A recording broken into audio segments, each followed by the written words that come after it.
This is the early edition, a curated weekday guide to major news and developments over the past 24 hours, curated by Lizzie Jennings and read by an automated voice.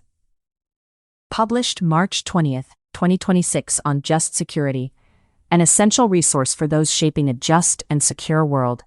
Here's today's news. Iran war. Iranian drones hit a Kuwaiti oil refinery early this morning. The refinery, which can process some 730,000 barrels of oil per day, was already damaged yesterday in an Iranian attack following Israeli airstrikes on Iran's South Pars offshore natural gas field. Israeli Prime Minister Benjamin Netanyahu said yesterday that Israel would hold off on any further attacks on the gas field at the request of President Trump. Israeli airstrikes over Tehran are ongoing today. John Gambrell and David Rising report for AP News. Netanyahu also said yesterday that Iran no longer possessed the ability to enrich uranium or manufacture ballistic missiles as a result of U.S.-Israeli strikes. He did not provide any evidence to support his claims. Defense Secretary Pete Hegseth and General Dan Kane, the chairman of the Joint Chiefs of Staff, contended yesterday that the United States was hitting all of its targets in Iran. To date, we've struck over 7,000 targets across Iran and its military infrastructure, Hegseth insisted, saying that Thursday would be the largest strike package yet, repeating his vow of death and destruction from above. Ashley Ahn reports for the New York Times. David E. Sanger reports for the New York Times. Iranian strikes have knocked out 17% of Qatar's liquefied natural gas export capacity, causing an estimated $20 billion in lost annual revenue, Qatar Energy's CEO and State Minister for Energy Affairs told Reuters yesterday. Maha El-Dahan, Andrew Mills, and Youssef Saba report. Treasury Secretary Scott Bessent said yesterday that the United States is considering suspending sanctions on Iranian oil already at sea, in an effort to free up roughly 140 million barrels and clamp down on energy prices. In essence, we will be using the Iranian barrels against the Iranians to keep the price down for the next 10 or 14 days as we continue this campaign, Bessent added. He also said that the Trump administration is thinking about releasing more from the strategic oil reserve. David E. Sanger reports for the New York Times. Gregory Svirnovsky and Ben Lefebvre report for Politico. Trump and Hegseth confirmed yesterday that the Pentagon would ask Congress for more money to wage war in Iran, though Hegseth said the reported $200 billion figure could move. Obviously, it takes money to kill bad guys, so we're going back to Congress and our folks there to ensure that we're properly funded for what's been done, Hegseth said. $200 billion is more than the annual defense spending of every country in the world, except for the United States and China. Dave Lawler reports for Axios. Iranian hackers tied to a recent U.S. cyber attack have been running a broader intimidation campaign that involved issuing death threats and suggesting they have ties to a Mexican cartel to commit acts of violence, the Justice Department said yesterday. The FBI said yesterday it seized 4 domains used by actors tied to Iran's Ministry of Intelligence and Security. The FBI alleged the domains were used for attempted psychological operations, including claiming cyber attacks, leaking stolen data, and calling for the killing of journalists, dissidents, and Israelis. Sam Sabin reports for Axios. Iran war, political response. 7 nations yesterday announced their support for a potential coalition to reopen the Strait of Hormuz for commercial ships and oil tankers in a joint statement. The United Kingdom, France, Germany, Italy, the Netherlands, Japan, and Canada signed the statement. UK military officers have been sent to CENTCOM headquarters in Tampa, Florida, to start working with the U.S. military to draw up options to reopen the strait, according to a British official. Barak Ravid reports for Axios. Stephen Castle reports for the New York Times. Israel-Gaza war. 2 Israeli airstrikes yesterday killed at least 4 Palestinians and wounded several others in Gaza City, local health officials said. Reuters reports. Israel opened the Rafah crossing with Egypt yesterday to allow some wounded Palestinians to leave for treatment, according to the Palestinian Red Crescent Society. The organization said only 8 people who were injured in Israeli attacks and 17 of their family members would be allowed into Egypt for treatment. It is unclear how many would be let through from Egypt back into Gaza, Reuters reports. Russia-Ukraine war. The Kremlin said yesterday that talks between Washington, Moscow, and Kyiv on ending the war in Ukraine were on a situational pause following the start of the Iran war. Ukrainian President Volodymyr Zelensky said it was time to end the pause and said a Ukrainian team was on its way to the United States for talks this weekend. Guy Falconbridge and Dmitry Antonov report for Reuters. Other global developments.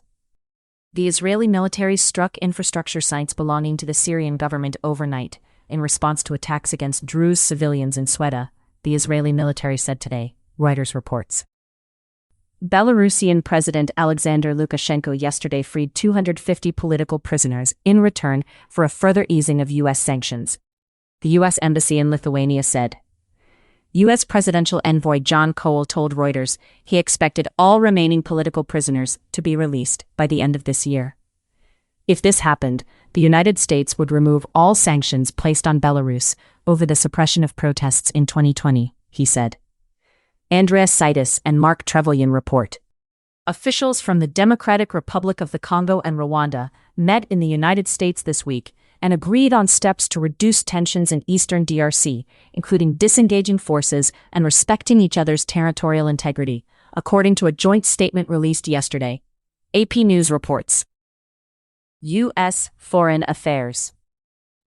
During a White House meeting yesterday, Trump joked about the 1941 Pearl Harbor attack while speaking with Japanese Prime Minister Sanae Takaichi, breaking a long-standing diplomatic norm of avoiding such remarks.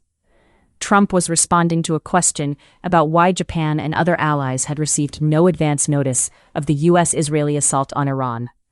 "We didn't tell anybody about it because we wanted surprise," adding, "Who knows better about surprise than Japan, okay? Why didn't you tell me about Pearl Harbor, okay?" Javier C. Hernandez reports for the New York Times. The Danish military sent explosives and blood supplies to Greenland in January as part of contingency planning for a U.S. attack, two European officials said yesterday. Danish troops dispatched to Greenland at the start of the year took enough explosives to destroy the island's main runways near the capital Nuuk and at a former fighter base in Kangerlussuaq, Denmark's public broadcaster reported. Richard Milne, Henry Foy, and Mari Novik report for the Financial Times. U.S. Caribbean and Pacific Operations. U.S. Southern Command Commander General Francis L. Donovan told the Senate Armed Services Committee yesterday that U.S. strikes against boats suspected of trafficking drugs in the Caribbean Sea and Pacific Ocean aren't the answer to the nation's drug problem. Donovan said the strikes had forced narco-terrorist groups in the region to change their operational patterns, but were not a long-term solution. Eric Schmidt reports for the New York Times. U.S. Domestic Developments. The Federal Communications Commission yesterday approved the $6.2 billion merger of Nexstar and Tegna. The combined company will own more than 250 TV stations and reach more than half of American households, breaching a cap passed by Congress in 2004 that limits broadcasters to only reaching 39% of viewers. John Hendel reports for Politico. Former FBI Director James Comey has been subpoenaed in the wide-ranging grand conspiracy case against the ex-officials who investigated and prosecuted Trump, two sources said. The Comey subpoena issued last week relates to his alleged role in the drafting of a January 2017 intelligence community assessment concerning Russia's election interference that favored Trump. Members of the Commission of Fine Arts yesterday voted to approve a commemorative U.S. gold coin featuring Trump.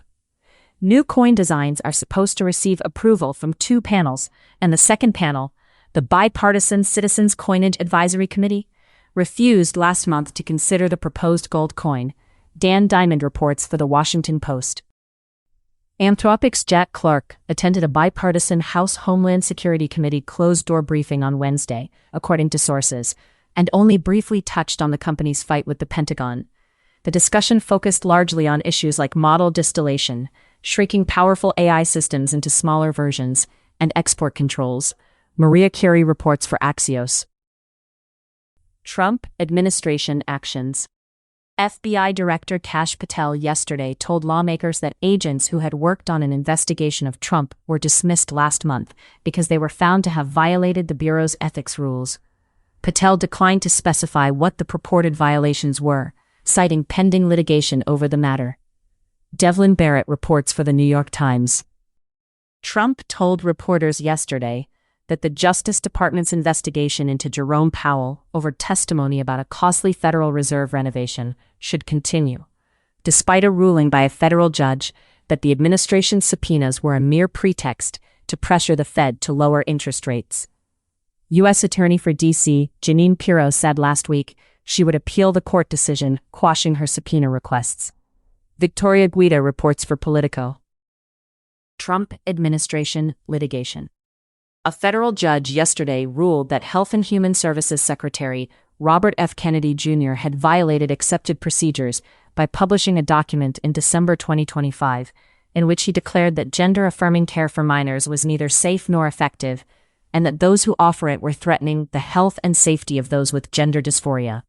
2 former FBI agents filed a lawsuit yesterday, accusing the Justice Department of targeting them for political retribution. They were fired last year for having worked on an investigation into Trump's attempts to overturn his loss of the 2020 election. Alan Feuer reports for the New York Times. Thank you for listening to Just Security's early edition today, March 20th, 2026. If you enjoy listening, Just Security's analytic articles are also available in audio form on the justsecurity.org website. To stay up to date on Just Security's analysis of law, policy, and current events, go to justsecurity.org, subscribe to Just Security on Substack, and follow us on LinkedIn, Blue Sky, Facebook, Instagram, and Threads.